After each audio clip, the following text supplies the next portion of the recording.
नमस्कार। आप सभी का एक बार फिर से स्वागत है आपके अपने चैनल अनुपमा कपूर में। बच्चों, आज हम कक्षा 11वीं के हिंदी विषय के अभ्यास प्रश्न पत्र को करने वाले हैं, जो कि आपकी फर्स्ट टर्म यानी मध्य अवधि परीक्षा के प्रारूप के अनुरूप ही है। और इसे करके आप स्वयं जांच पाएंगे कि आपकी तैयारी कितनी हो चुकी है। इस अभ्यास प्रश्न पत्र के आज उत्तर मैं बिल्कुल नहीं बताऊंगी।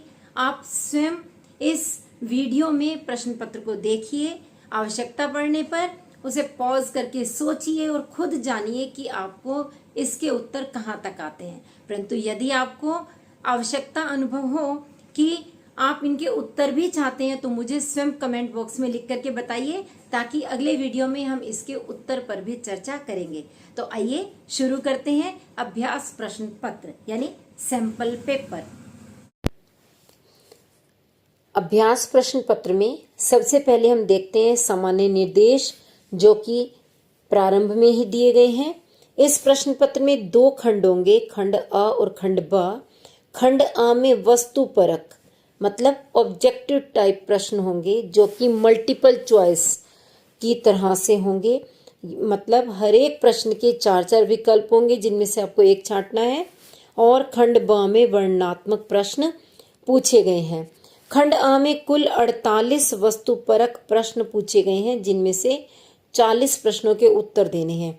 यहाँ ध्यान यह रखना होगा कि प्रश्न संख्या 1 से लेकर प्रश्न संख्या 6 तक, जिनमें 48 वस्तुपरक प्रश्न हैं, वे खंड अ में हैं। और प्रश्न संख्या 7 से लेकर 14 तक खंड ब में है। और खंड ब में 8 वर्णनात्मक प्रश्न पूछे गए होंगे, जिनमें कि उप प्रश्न भी दिए गए होंगे। और इन प्रश्नों के वैकल्पिक प्रश्न भी सम्मिलित होंगे।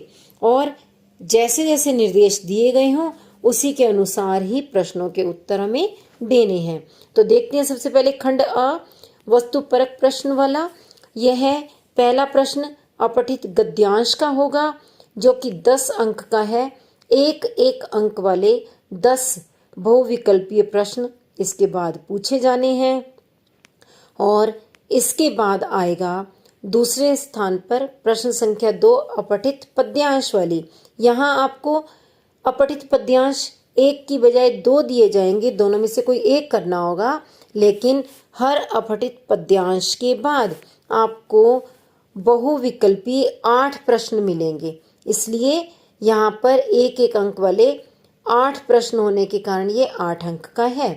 तो आपने देखा कि दूसरे प्रश्न में आपको विकल्प भी मिल रहा है कि आप चाहे पहले वाला पद्यांश करें या फिर दूसरे वाला करें।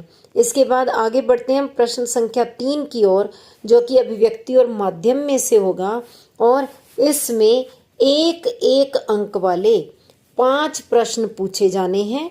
और इस प्रकार अभिव्यक्ति माध्यम के 5 बहुविकल्पीय प्रश्नों के बाद जो चौथा प्रश्न आएगा, वह अंतरा भाग 1 में से पाठ्य पुस्तक में से होगा। और यह पठित पद्यांश पर आधारित प्रश्न है, यानी आपको आपकी पाठ्य पुस्तक का ही एक पद्यांश दिया गया है और उसी में से एक एक अंक वाले आपको ये बहुविकल्पीय प्रश्नों के उत्तर देने हैं, 6 प्रश्न।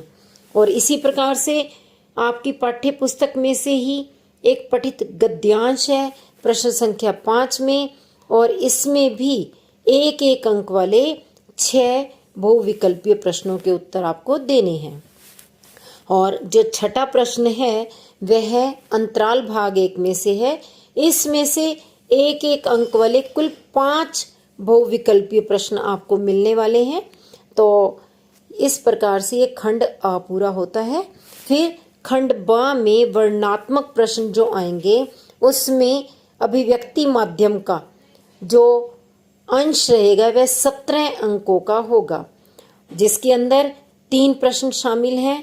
पहले तो 7वां प्रश्न, जो कि दृश्य लेखन पर आधारित है, 5 अंक का। फिर प्रश्न संख्या 8, जो कि पत्र पर आधारित होगी। यह पत्र स्ववृत्त वाला नियुक्ति के लिए आवेदन पत्र भी हो सकता है या किसी अधिकारी के लिए भी हो सकता है, लेकिन होगा यह औपचारिक पत्र ही। और इसके बाद इसी में ही 3 अंक का जो ख भाग है वह कार्यसूची या कार्यवृत्त या फिर प्रतिवेदन पर भी आधारित हो सकता है। यहाँ पर कार्यसूची और कार्यवृत्त पर दिया गया आपको, जो कि 3 अंक का है।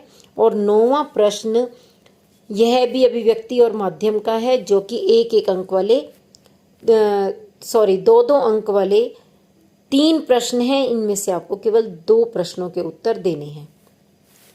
और इसके बाद जो प्रश्न संख्या 10 आएगी वह आपकी दोनों पाठ्य पुस्तकें जो हैं अंतरा भाग 1 और अंतराल भाग 1 उस पर आधारित होगा।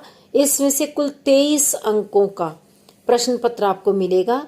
20 अंक का तो होगा अंतरा भाग 1 में से और 3 अंक का अंतराल भाग 1 में से। तो बच्चों, अंतराल भाग 1 में से कुल 8 अंकों का प्रश्न पत्र आने वाला है। 5 अंकों के तो बहुविकल्पीय प्रश्न आपने पहले देखे थे 1-1 अंक वाले, और यहाँ 3 अंक का एक प्रश्न और मिलेगा अंतराल भाग 1 में से। अब 10वें प्रश्न की बात पहले मैं करती हूँ, जो कि अंतरा भाग 1 का है। इसमें 2-2 अंकों वाले केवल 2 प्रश्नों के उत्तर देने हैं। आपको दे रखे होंगे यहाँ 3, लेकिन आपने करने हैं केवल 2।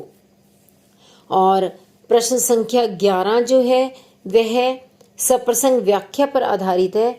यह सप्रसंग व्याख्या 2 दिए हुए होंगे आपको, 2 में से किसी एक पद्यांश की सप्रसंग व्याख्या करनी होगी और यह 6 अंकों का होगा।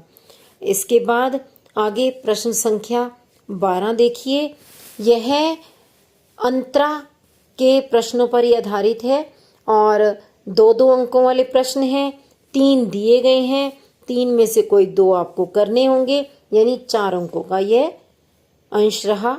और 13वां प्रश्न जो है वह भी सप्रसंग व्याख्या पर आधारित है, लेकिन गद्य की, जैसे पद्य की सप्रसंग व्याख्या 6 अंक की थी, उसी प्रकार गद्य की भी 6 अंक की सप्रसंग व्याख्या है।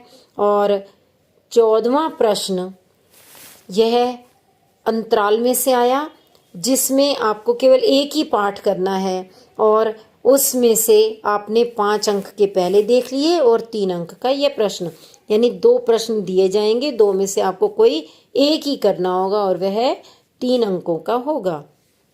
तो इस प्रकार बच्चों कुल 14 प्रश्न आने वाले हैं।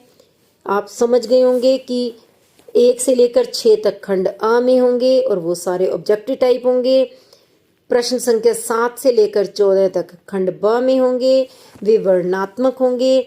आपकी जो पाठ्य पुस्तक है अभिव्यक्ति और माध्यम, उसमें से सबसे अधिक अंकों का आ रहा है, मतलब 5 अंक के तो ऑब्जेक्टिव टाइप वस्तुनिष्ठ प्रश्न और 17 अंकों के वर्णनात्मक प्रश्न, 22 अंकों का उसमें से आने वाला है।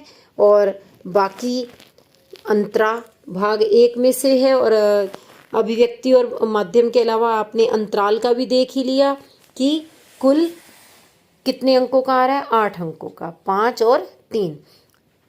इस प्रकार से यह प्रश्न पत्र पूरा होता है। मुझे आशा है बच्चों कि अब आप अच्छी तरह से जान चुके होंगे कि आपका परीक्षा प्रश्न पत्र किस प्रकार का आने वाला है और इससे आपको कुछ मदद भी मिली होगी। यदि किसी प्रश्न का उत्तर ढूंढने में आपको कुछ परेशानी हो रही है या फिर कोई उत्तर आपको बिल्कुल नहीं आ रहा, तो आप कमेंट बॉक्स में मुझसे पूछ सकते हैं, मैं उसका उत्तर अवश्य दूंगी। और यदि आपको लगता है कि पूरा का पूरा प्रश्न पत्र ही एक बार डिस्कस हो जाए, उस पर चर्चा कर ली जाए, तो वह भी आप अवश्य बताइएगा, ताकि हम पूरे के पूरे प्रश्न पत्र पर भी वीडियो बना दें। तो फिर मिलते हैं अगले वीडियो में। धन्यवाद।